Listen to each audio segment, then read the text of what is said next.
I'm here in London at the Imagination Gallery, where I've just been making a speech, once again, about the size of Britain's deficit and the huge problem we face, and the fact this is going to be the defining issue of politics in years ahead. And I've been making a speech today about cutting the cost of politics. Now, of course, cutting ministers' salaries, getting rid of some of the cars ministers drive around in, cutting the cost of the House of Commons, of course, these things don't save huge amounts of money. But my argument is this. In the years to come, we're going to have to ask the British people to do some quite difficult and tough things, not to spend money on things that people might want. And we have to start with ourselves. We've got to show we can make the House of Commons cost less, we can make ministers cost less, we can make the political system cost less, we can cut the bureaucracy, both centrally and locally. Under Labour, millions of pounds of taxpayers' money has been wasted on funding what can only be described as quite a cushy lifestyle for politicians. Gold-plated pensions, subsidised food, official cars, new allowances. Last year it cost £500 million to run Parliament.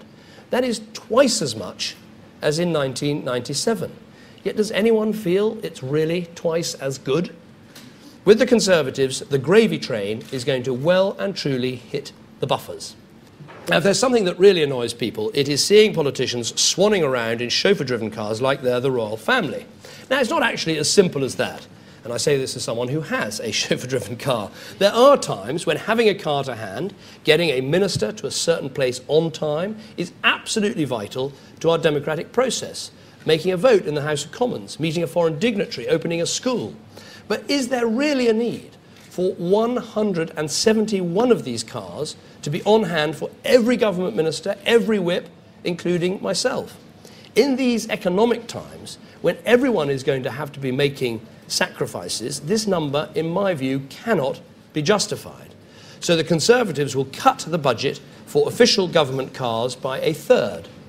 Now, if that means fewer cars and ministers using them more efficiently, so be it.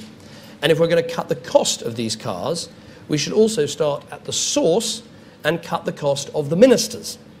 In total, the proposals I've announced today will save taxpayers £120 million a year.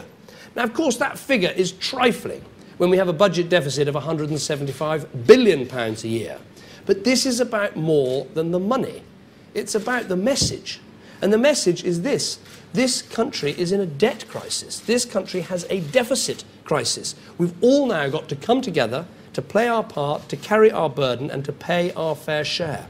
And that starts at the very top with politicians cutting the cost of politics. I think this was an important speech today to say, look, it's going to be fair when we ask the country to reduce public spending. That means the rich have to pay their fair share, but it also means the powerful have got to pay their fair share too. And that means we've got to make our political system better value for money. And the cuts start with ourselves.